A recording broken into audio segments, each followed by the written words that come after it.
Here's why Christians are the most confident people, or they're supposed to be the most confident people.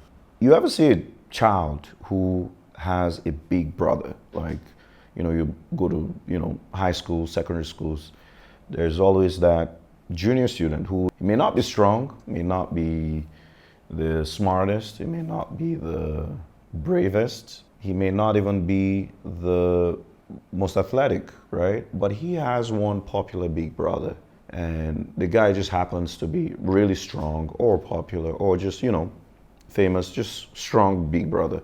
And for some reason, regardless of how rude or or nice this younger brother is, nobody dare mess with him because of his big brother. You know what's gonna come your way if you mess around with him.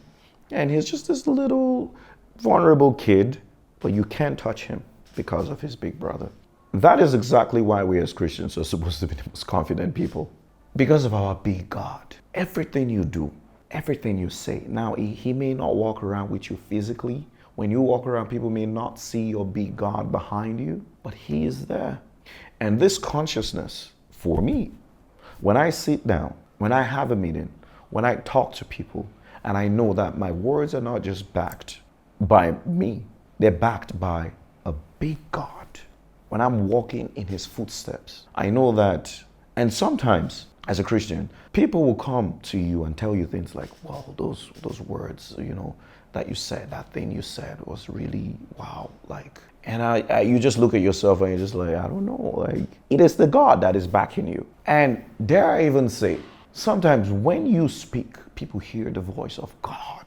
Now tell me, our confidence is not about us, has nothing to do with us, but the person of Jesus Christ.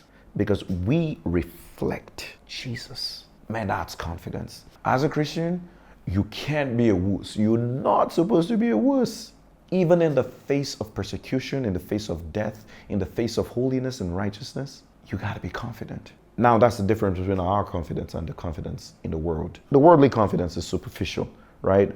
What's backing that confidence? It's nothing. It's just them. It's fabricated. Well, our confidence has foundation. It's rooted in Jesus Christ.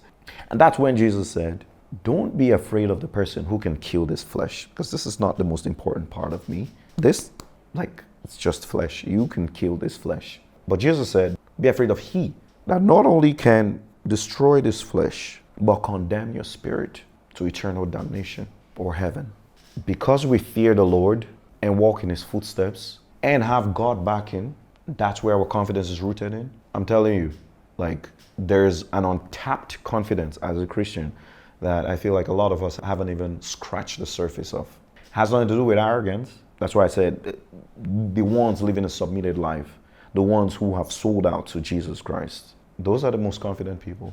And they have such a quiet courage, like just a quiet, meek confidence. That's how Jesus walked. And I'm telling you, tap into it. You can't fabricate it. You can't just show up and just make it up. It comes from a lifestyle and an understanding of who Jesus is. And you will have it. And I'll tell you the truth.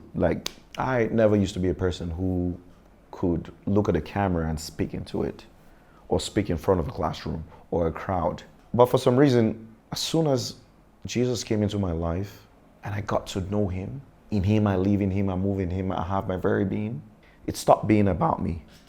That's true confidence. It's not about you. It's about the person in you, behind you, in front of you.